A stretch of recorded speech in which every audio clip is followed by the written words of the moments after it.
واپس کر چلیں جلدی سے. 3 آسمان کی بات اور ہے، سن لیں. اللہ کرے نکل جائے ہمارے دلوں سے یہ انا کا، گھمنڈ کا، تکبر، خود پسندیوں کی بات. اچھا ایک بات اور عرض کروں.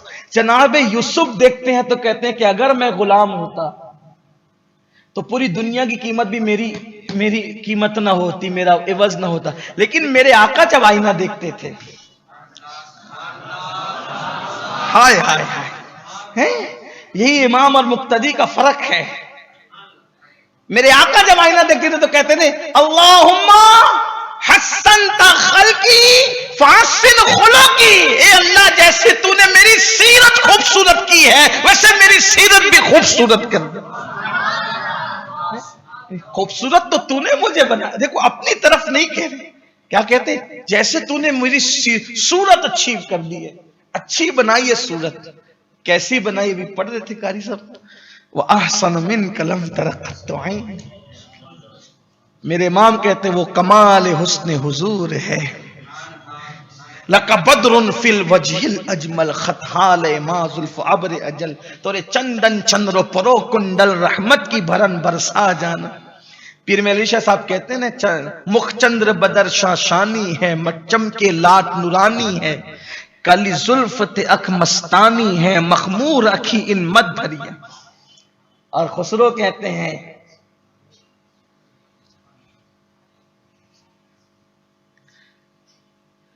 بہت مزے میں کہتے ہیں آفا کہا گردید ام مہرے بتا وزدید ام بسیار خوبا دید ام لیکن تو چیزیں دیگری.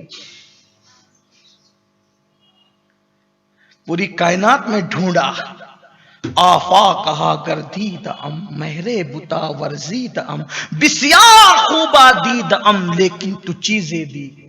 اور جبریل کہتے ہیں مشرق دیکھا مغرب دیکھا مگر تجھ سا کسی کو نہیں دیکھا. اور میرے امام یہ کہتے ہیں یہی بولے صدر والے چمنے جہاں کے تھالے سبھی میں نے چھان ڈالے تیرے پائے کا نہ پائے تجھے یک نے یک بنا. ہم سنیوں کا مسلک یہ تجھے یک نے یک بنائے. اگر اپنے ذوق کے مطابق کہے تو یہ کہ وہ بنانے میں وحدہ لا شریک ہے، یہ بننے میں وحدہ لا شریک ہے. محمد مظہر کامل ہے، حق کی شان عزت کا، نظر آتا ہے اس کثرت میں کچھ انداز وحدت کا. ان جیسا کوئی نہیں. قدرت نے بنا کر کے وہ دکان ہی بڑھا دی. رخ مصطفیٰ ہے وہ آئینہ کہ اب ایسا دوسرا آئینہ نہ ہماری بزم خیال میں نہ دکان آئینہ ساز. لیکن وہ کہتے ہیں اللہ اکبر اللہم حسنت خلقی فحسن خلق. اس لیے آئینہ دیکھ کے زیادہ اترایا مت کر. سوچا کرو کہ اللہ اس چہرے کو جہنم کی آگ سے بچا لے، خود پسندوں کے اعمال برباد کر دے. اچھا اس پہ ایک بات کا اور اضافہ اس میں، ابھی تک کہ وہ غیبت کرنے والے، دنیا کے لیے عمل کرنے والے، اور تیسری کیا بات تھی؟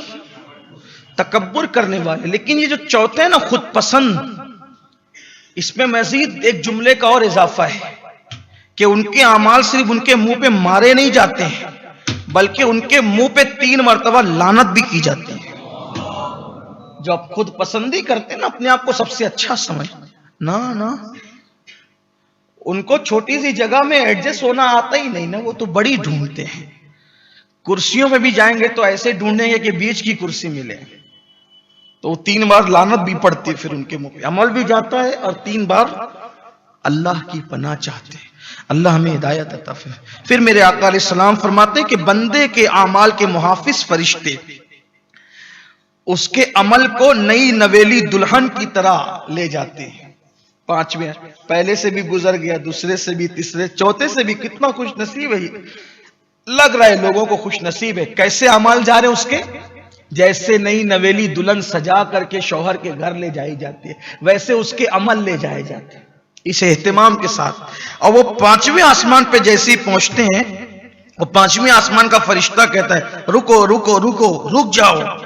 اور جب اس کو روکتے ہیں تو وہ کہتا ہے اس کے عمل کو اس کے چہرے پہ دے مارو.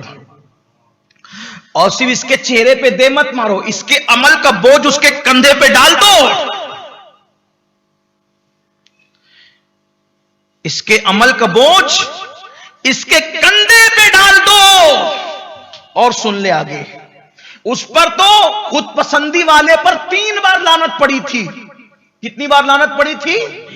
3 بار۔ یہاں منہ پہ عمل بھی مارے جا رہے ہیں، عمل کا بوجھ کندھے پہ بھی ڈالا جا رہا ہے، اور پھر میرے آقا علیہ السلام فرماتے معاذ، فرشتہ کہتا ہے کہ عمل کا بوجھ اس کے کندھے پہ ڈال دو، اور جب تک یہ زندہ رہے تا حیات اس پر لعنت کرتے رہو۔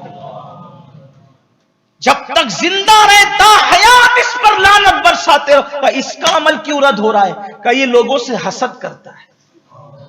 اللہ، 5ویں آسمان سے حسد کرنے والے کا عمل رد ہوتا ہے، اس حالت میں کہ زندگی بھر اس پہ لانا۔ حسد دیکھو، حسد کس کے دل میں؟ حسد کا مطلب کیا ہوتا ہے؟ کسی کو خوش دیکھ کر اس سے جلنا، کسی کی نعمت دیکھ کر اس سے جلنا، کسی کی عزت دیکھ کر اس سے جلنا، کسی کے پاس دولت دیکھ کر اس سے حسد۔ مطلب اس کے پاس یہ نعمت کیوں ہے، میرے پاس ہونی چاہیے، اس سے چھن جائے مجھے مل جائے، اس سے اس کے پاس عزت کیوں نہیں؟ یہ سب چیزیں حسد مت کرو۔ حدیث پاک میں آتا ہے حسد نیکیوں کو ایسے کھا جاتا ہے جیسے آگ لکڑیوں کو کھائے۔ حسد مت کرو۔ حسد کرنے والا گویا اللہ پہ اعتراض کرتا ہے۔ اللہ نعمت دے رہا ہے، تو جل رہا ہے؟ ارے تجھے تو سوچنا جی اللہ دے رہا ہے، دے اس کو بھی دے، مجھے بھی دے، کیا کمی اس کے؟ اگر اللہ سب کو نعمت دے تو کچھ کمی ہوگی کیا؟ اور کیوں یہ چاہتے کہ اس سے چھن جائے وہ نعمت؟ اس کو خوبصورت بیوی کیوں ملے، مجھے کیوں نہیں ملے؟ تو بھی کر لے، اللہ کی کمی کیا ہے؟ اس کو عزت ملی، مجھے کیوں نہیں ملی؟ تو بھی ایسے کام کر کے تجھے عزت ملے۔ اس کو دولت ملی، مجھے کیوں نہیں ملی؟ تو بھی محنت کر، تجھے بھی دولت ملے گی۔ اللہ کی تقسیم پہ راضی رہے۔ حسد مت کرو، زندگی بھر لعنت ہوتی ہے، 5ویں آسمان سے اس کا عمل واپس جاتا ہے۔ پھر میرے آقا مصطفیٰ صلی اللہ علیہ وآلہ وسلم فرماتے، مصطفیٰ جان رحمت، کہ پھر ایک بندہ ہے وہ کامل وضو کرتا ہے، راتوں کو عبادت کرتا ہے، بے شمار نمازیں پڑھتا ہے، اس کا وہ زیادہ عمل والا ہے، اس کا عمل جاتا ہے 6 آسمان تک جاتا ہے۔ ہائے ہائے، اللہ اکبر، اللہ کی پناہ 1000 بار پناہ۔ یعنی پہلے، دوسرے، تیسرے، چوتھے، 5ویں آسمان سے اس کا عمل گزرتا ہے، 6 آسمان پہ جاتا ہے۔ اللہ کے رسول علیہ السلام فرماتے ہیں جب 6 آسمان پر جاتا ہے اس کا عمل، وہ فرشتہ پھر روک دیتا ہے، وہ کہتا ہے یہ اس کے روک دو، اس کے اعمال روک دو، اور اس کے منہ پہ مارو، اس کے عمل کو اس کے منہ پہ مارو۔ اور پھر وہ فرشتہ کہتا ہے میں رحمت کا فرشتہ ہوں۔ 6 آسمان والا فرشتہ کیا کہتا ہے؟ میں رحمت کا فرشتہ ہوں، اس کے اعمال اس کے منہ پہ مار دو، اس کے لیے رحمت نام کی کوئی چیز نہیں ہے، اس کے لیے رحمت نام کی کوئی چیز نہیں ہے، اس کے لیے رحمت نام کی کوئی چیز نہیں ہے۔ دھیان سے سنو کیا ہو رہا ہے۔ 6 آسمان سے جس کا عمل واپس کیا جا رہا ہے، منہ پہ مارا جا رہا ہے، اور کہا جا رہا ہے اس کے لیے رحمت نام کی کوئی چیز نہیں ہے، اس کا عمل اس کے منہ پہ مارو۔ کہا یہ اس کا کیا قصور ہے؟ کہا کہ میں اس کے عمل کو آگے نہیں جانے دوں گا۔ کیوں؟ کیونکہ جب بھی کوئی بندہ تکلیف یا گناہ میں مبتلا ہوتا ہے، جب بھی کوئی بندہ تکلیف یا گناہ میں مبتلا ہوتا ہے تو یہ کیا کرتا ہے؟ یہ تکبرانہ روش اختیار کرتا ہے، یعنی لوگوں کو تکلیف میں دیکھ کے خوش ہوتا ہے، کسی بیمار کو بیماری میں دیکھ کے خوش ہو رہا ہے، کسی تکلیف میں دیکھ کے کسی کو خوش ہو رہا ہے، کوئی شراب پی کے راستے میں پڑا ہوا اس کو دیکھ کیا ذلیل ہو رہا ہے، کیا یہ اللہ تعالیٰ 6 آسمان سے اس کے اعمال کو واپس، اس کے لیے رحمت نام کی کوئی چیز نہیں۔ مجھ سے کچھ لوگوں کا اختلاف ہوا،